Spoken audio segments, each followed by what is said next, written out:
What's happening, people? We're 3 weeks out from the start of the Premier League season. So today, what I'm going to do is my early predictions on where I think everyone's going to finish. There's still a lot to change in the next month as the transfer window is still open. However, I'm just going to go through it now as I think it's going to sit. So starting then, I think start at the bottom, work our way up. Hull, I don't think they've got much of a chance of staying up this season. They've signed a couple of players with Premier League experience. However, they only just about nicked in to get into the Premier League this season. It was very close towards the end. I don't think they've really got a chance of staying up. I might be wrong, but I just don't think they have. Ipswich, very similar. They didn't nick it. They did well all season last season. However, again, they've signed a couple of players, one or two with Premier League experience, decent Premier League experience, and they do have a bit of an advantage as they was up a couple of seasons ago. But I still don't think they've got enough to keep themselves in the league. 18th, I'm going to go with Nottingham Forest. They were very lucky to stay up last season. There was just a few teams that were worse than them last season. They've lost their best player. Yes, they've still got Morgan Gibbs-White as we stand at the moment. But I really think they're going to struggle this season. They've sacked their manager as well, the one that kept them up. So we'll see how it goes, but I don't think they've got long left in the Prem. 17th, I'm going with Coventry. I think they've got a lot of momentum going into this season, and I think they're going to do something similar to what Sunderland did last season, where they just rode their with their confidence from doing well in the Championship, and then go to try and actually beat teams rather than not to lose. That's, I think, a key component to staying in the league. You'll win games by trying to win games. By trying to not lose games, you're going to struggle to win games. And I think Lampard's got the experience in the Premier League already. He's managed a few teams. He understands what he needs to do. They signed a couple of players as well, but only one, I think, with Premier League experience. Maybe not. He was from Leicester. But I think they're going to do it. I think they're going to keep themselves in the league for at least a season, and then depending on who else they sign, where they go from there. 16th, Crystal Palace. I think they've had a nightmare. They've lost the best manager they've had in a long time. They've lost their best two centre-backs. One towards the end of last season, or like January last season, and then Lecroix to Chelsea this window. I think they're really going to struggle. They're not the same team as a Brentford or a Bournemouth or a Brighton, where they can go and sell their best players and just go and get someone who's better. That's not Crystal Palace. So I think they're going to struggle. But I think there's worse teams in the league than them this season again. So I think they're going to stay up. But I don't think they're going to have a particularly good season. 15th, Newcastle. As we sit at the minute, Eddie Howe's just left. Bruno's looking at leaving. There's rumours that other players now want to leave as well. It sounds like, from the outside looking in, that Newcastle are absolutely falling apart. I'm not sure what's happened, but they are absolutely falling apart at the seams at the moment. They've signed one player. They've signed one centre midfielder, I think. I don't think they're not going to have. They're going to have a bad season like they did last season. But again, there's worse teams in the league, so I don't think they've got to worry about relegation. But one thing they are going to have to worry about is watching their team all season, because I think they're really going to struggle. 14th, Sunderland. Now, I don't necessarily think Sunderland are going to have a bad season, but because they're in Europe this season, I think they're going to prioritise that, which makes sense, because why wouldn't you? But have they got the squad depth to do well in Europe and in the Premier League and FA Cup and League Cup? I don't see it. I think they're going to start to struggle, especially with the Thursday Sunday games.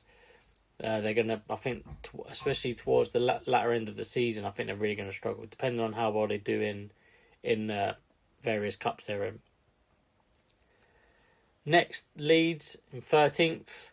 I think they're going to have an average season. Not the best, not the worst. I don't think they're going to pull up any trees, but they're not going to struggle with relegation like they did last season. I don't think they found themselves out of it pretty comfortably by the end, but there was a few points where they were a bit touch and go. I think they'll be quite clear of relegation this season, but they're not going to. I don't see them pushing for Europe. Maybe they might linger around top 10, potentially, but I'm not sure.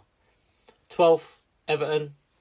Everton are they're just a mid-table team a lot of the time. They'll beat the teams they're not supposed to beat. They'll lose against the teams that they're supposed to beat. And Everton are very, very similar in that. They've not made any clear, like, massive statement signings. But again, they're the sort of team that are never going to really do that. They're always going to try and get a player on the cheap. David Moyes is still there. He's not an expansive football manager. He's going to try and not lose games and nick a game here and there. So I think they're going to just finish around mid-table. 11th, Fulham.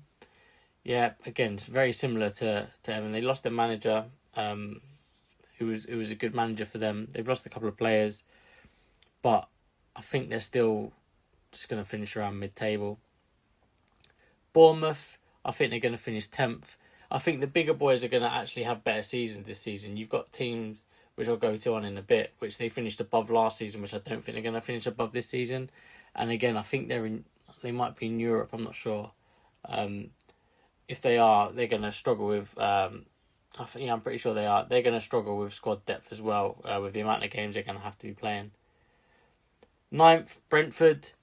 I think Brentford have got a good chance of pushing into Europe this season because the other teams that nicked it in front of them last season are now in Europe, so they're going to be struggling for fitness with fatigue, probably injuries, squad depth, rotation. So they're going to be dropping points where they shouldn't. So I think Brentford might be able to potentially get close to Europe this season again. But I've got them at 9th, but it could be a couple of places either way.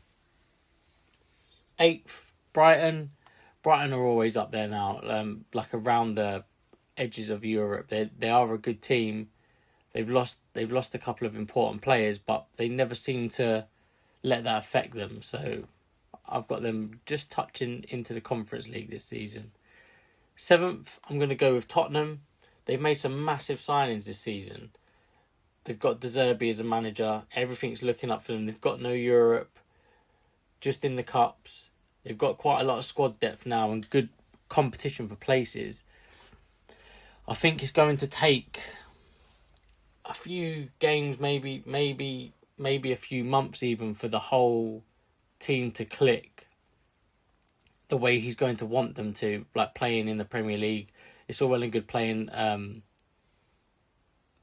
the pre-season games and stuff, but that doesn't really like make or break whether you're going to do well or not. A lot of the players will have been at the World Cup, so they've probably been rested for a lot of the games. So I think it's going to take a while for them to gel. But then when they do pick it up, they are going to be a good team next season. They've definitely bought some decent players this season, which they didn't do the seasons before, and they've really struggled. But I don't see them pushing for Champions League. I think they're going to get into Europa League max, but maybe even Conference League. But I think they're going to be in and around Europe. 6th, Aston Villa. Now I would have put Aston Villa higher based on last season, but they've lost a couple of key players in this transfer window, and as we stand at the minute, they've not signed anyone properly to replace them who are the same standard. So I think they're going to still be up there, but I don't think they're going to be hitting the heights they think they're going to hit, especially being in Europe. And they've got extra games this season. Obviously, they did well to win the cup last season, beating Nottingham Forest, but getting ahead of Nottingham Forest into the final. They definitely will be up there again, but I think the level that they're going to be playing at Wednesday to Saturday is going to take a toll on them, and they haven't improved their squad. If anything, their squad's got worse as we sit here at the minute. Liverpool 5th, again, they've not really strengthened their team. They are looking at getting some signings in, but as we stand at the minute, they haven't done much, and I don't feel like they had a particularly good season last season either. But they're just a few of the other teams where they didn't start well or they just didn't turn up last season. So I think Liverpool are going to be 5th. I've put Chelsea in 4th. Xabi Alonso is a big factor towards that. I mean, He's a proven top quality manager. He took Leverkusen to win the title. I'm pretty sure they were unbeaten. They literally won everything that season. They won a lot of stuff that season, and that's not an easy thing to do. He seems to be buying the right players for the areas that they were lacking last season, and he'll get them playing in a way that makes sense in the Premier League. Because yes, he's not exactly experienced as a manager in the Premier League. He played in the Premier League a lot, so he understands the Premier League. So I think they're really going to come together and get fourth. A lot of the players that he's bought as well all know each other, so that they've got that connection there. Unlike the Tottenham one, where there's players that have never played with each other before and they've come from different places and stuff. I think they're going to click together quite quickly, and I think they're going to start the season really well. Third, Man United. You can't look past what they did last season, or the second half to last season. If they had have started the way they finished the season, they would have been challenging for the title. There's no doubt about it. I don't think they're going to do quite as well as the second half of the season for the whole season. That's why I've got them third. But they've not made too many massive signings at the minute, but they have been in for players and they have made 1 or 2 signings. So I've put them in third. Arsenal, I think, are going to come second. I think a lot of their players are absolutely ripped to pieces now. Their biggest players have played every single game. I think it's something like 60 or 70 games some of them have played last season. Like Declan Rice, Saka, probably Saliba. Like, all of their best players are absolutely run ragged, and I don't think they can continue like that. I know that they're probably looking at making a few signings to bolster their squad, but they're now going to be the team to beat. I know that they've won the league now, so it gives them something to lose, and they've got over the line this time. I don't think they're going to bottle the league. I think Man City are going to win the league, and that's who I've got at top. I've got Man City at top. They've made some statement signings. They've got Maresca in. Pep's gone. Probably going to be playing a slightly different way, a new revamped way. Like Pep, obviously probably one of the best managers, well, definitely one of the best managers that ever lived, if not the best manager. Sometimes you just need a change up because it just kind of stops working. Your system stops working, or people clock onto it and they don't really play the way that they need you to play because they've played against you enough times to know how to not let you beat them. So maybe the freshen up a manager and some young talent coming in for big money will get them over the line. But that's my predictions for the league this season. I've got them on the screen now just so you can see where they all ended up. Let me know where you think everyone's going to come. If you think your team's going to place higher or you think another team's going to be lower, I'd love to have a conversation about it. Thank you for the support, and hopefully we'll continue this in the future. Thank you. I'll see you in a bit.